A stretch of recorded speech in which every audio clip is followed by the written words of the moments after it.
Beh, cosa c'è di meglio ad Assisi di fare un pranzo, una cena alla Buca di San Francesco? Cosa ci può essere di meglio secondo lei? Se, se fosse un turista qui ad Assisi, perché lei è proprio, è proprio qui, è un indigeno, potremmo dire, di Assisi, Di Assisi. un assisiano, Un come si assisiano. dice? Ma che si potrebbe fare? Io sono di parte, di conseguenza non potrei dire. Però a Assisi si potrebbero fare, a parte le passeggiate, Certo, vabbè, storici chiaro, chiaro. e tutto quello che è l'arte che lo circonda, è già una cosa. L'arte e lo spirito. E lo spirito. Quindi questa Io grande metterei presenza, prima lo ecco, spirito ecco. e poi l'arte. Ecco. E poi No, a pranzo, per esempio a pranzo. Io sono venuto qui a pranzo. A pranzo. Ecco, quindi mi sono detto, sono ad Assisi, senza stare a guardare le stelle, perché poi in Umbria poi le stelle, questi standard, che forse arriveranno in futuro, molto Sì. la spa, appunto, negli alberghi, eccetera, eccetera, molto, molto sinceramente. che ben venga anche quella. Ecco, però, ecco, Contro uno spirito diverso da quello che è in Assisi, però ci vuole anche questo. un cosiddetto piatto del buon ricordo, no? Se vogliamo, no? Perché esiste un'associazione che vi riunisce tutti quanti Sì. e quindi un qualcosa che lascia un buon ricordo. Un buon ricordo, ma ecco, a priori lo spirito del ristoratore deve essere quello di lasciare un buon ricordo a prescindere dal piatto o dall'ospitalità. Sì. E dalle pietanze che offre, mai venir meno a quello che è la nostra realtà tipica dell'Umbria, la qualità. Quindi c'è tra l'altro un piatto che è proprio in linea con qui diciamo, la Buca di San Francesco, possiamo dire. Certo. Ecco, quindi la Buca di San Francesco, quindi pensi a San Francesco, cosa si mangiava ai tempi quando diciamo la carne, come dire, era dei ricchi, se vogliamo. Quindi c'era la carne dei ricchi. E non si mangiava tutti i giorni. C'erano dei giorni prestabiliti dove si mangiava la carne. Oggi non è più, oggi troviamo tutto di più. E quindi anche molte cose vengono meno apprezzate. Ci vuole un pochino lo spirito del ristoratore di magari consigliare e anche decantare certi piatti. L'imbrecciata, che attualmente è piatto del buon ricordo, ma è un piatto antico e storico, perché una volta le grandi famiglie che producevano tutti questi legumi, quando un solo legume non bastava più per tutti, mettevano da parte, e quando avevano messo da parte 3, 4, 5 di questi prodotti, univano tutti questi insieme e l'hanno chiamata imbrecciata. Quindi abbiamo dei ceci, abbiamo delle lenticchie. Ceci, lenticchie, fagioli, cicerchie. Cicerchia, legume quasi stava per scomparire, ma che sta ritornando in voga. E poi c'è un altro piatto che secondo me si può già candidare, non so da quanto tempo resiste questo dell'imbrecciata come piatto del buon ricordo, perché in realtà i piatti del buon ricordo sono già due nella storia il nostro primo piatto del buon ricordo è stato il piccione alla sisana. Il piccione è un po' tipico della zona, perché c'era una caccia ai colombacci selvatici e quindi c'era un pochino la storia e anche l'arte di cucinare questo piatto. E è stato per lunghi 6 anni nel buon ricordo. Poi abbiamo cambiato il piatto e ora c'è l'imbrecciata. Un piatto secondo me che in futuro potrebbe fare parte, secondo me, del piatto del buon ricordo, questo antipasto che voi servite, dove c'è anche la bruschetta. Anche la bruschetta. Ecco, anche fra dei vari... La delizia della buca, che diciamo è quel piatto che tiene un pochino ai storici sapori, dalla bruschetta, che è diciamo il piatto più semplice, ma è l'olio importante. Dove c'è anche la torta al testo, la famosa torta al testo con l'erbetta, con l'erba spontanea che si raccoglie nei campi. Che è una sorta di focaccia, Di no? focaccia, di ripiena di queste, appunto... di queste erbette saltate. I nostri salumi, che ne siamo orgogliosi, e poi tutto il resto. viene nello spirito del ristoratore a proporre questi piatti. C'è questo diciamo, antipasto diciamo, di specialità, di piatti che possono non sembrare i piatti, perché se io dicessi che insomma, c'è una bruschetta che costa che so, 15 euro in carta, che è fatta benissimo, che magari gli stranieri apprezzano, che lei forse storcerebbe un po' il naso, insomma, Certo. ci verrebbe un po' male, no? Magari la bruschetta, se la metti La bruschetta in omaggio, che vieni in hummus, è quel piatto povero, e quindi molte volte si dava, nell'attesa del primo piatto, si dava 2 bruschette umbre all'olio per bere un vino bianco o un prosecco.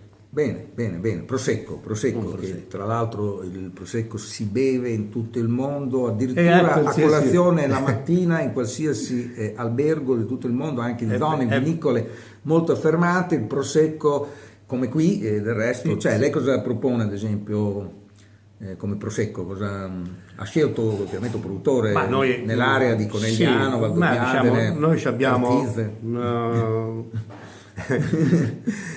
Noi abbiamo 2 prosecchi, il Corner e il Mionetto, soprattutto il Mionetto che questi chiaramente sono importati.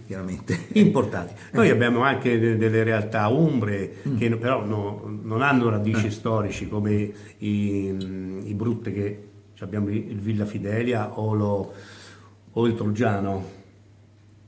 Sono chiaramente le zone più vicine, più vicine, però non hanno la storia del prosecco. Lei lo riconosce? Lo riconosco. Quindi effettivamente... Dare a Cesare quello che è di Cesare. Bene. Come Vinsanto, se c'è un Vinsanto, qualcosa del genere per il dessert? Per il dessert abbiamo, a parte che il Sagrantino Passito che la fa un pochino da padrone, però diciamo è quel passito che vuole un dolce giusto, succolente, col cioccolato, è un matrimonio perfetto. Poi abbiamo anche i passiti, diciamo, i vini liquorosi, che teniamo un po' meno a questi, oppure i passiti come il Villa Fidelia Passito, che è un vino elegante e che ama dei dolci molto più delicati.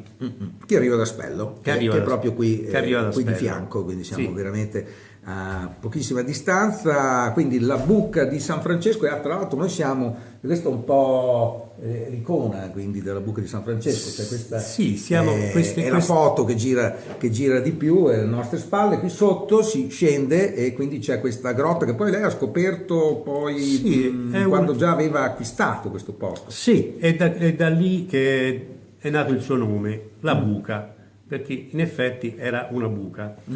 È nata la buca di San Francesco. Di San Francesco perché l'epoca della struttura è 1100, quindi l'epoca di Francesco. Sì. E così è nato. Chiaramente visitabile. Visitabile. Quindi questa parte storica chiamata volte a vela, che sono i mattoni. All'epoca facevano mattoni a mano e quindi non ce n'è uno uguale. E è originale. Effettivamente, insomma, il locale all'interno è, devo dire, delizioso. Poi voi avete anche una sorta di giardino dell'Eden, cioè un giardino. Sì, abbiamo la fortuna di avere un esterno ombreggiato da un tiglio che è un ombrello. Sta piovendo? Sì. Ecco, sta piovendo in questo momento, ma non si nota nulla perché effettivamente è anche riparato, però insomma è un Deor, no? Perfettamente in regola. È quello sfogo che ecco, magari trovarlo nei centri storici, un esterno non è. Ecco, questo diciamo fa parte del locale, quindi complimenti effettivamente a questo ristorante. Ecco, lei tra l'altro è il patron, quindi è un sommelier patron, vogliamo dire. Poi c'è la moglie in cucina. C'è mia moglie Fiorella che è in cucina. Che quindi prepara tutte queste specialità. Che è molto accorta a tutto ciò che è la cucina e la qualità dei prodotti. Quindi il piatto che viene meglio a Fiorella, secondo lei? Le cucina anche a casa? Sì, se le capita.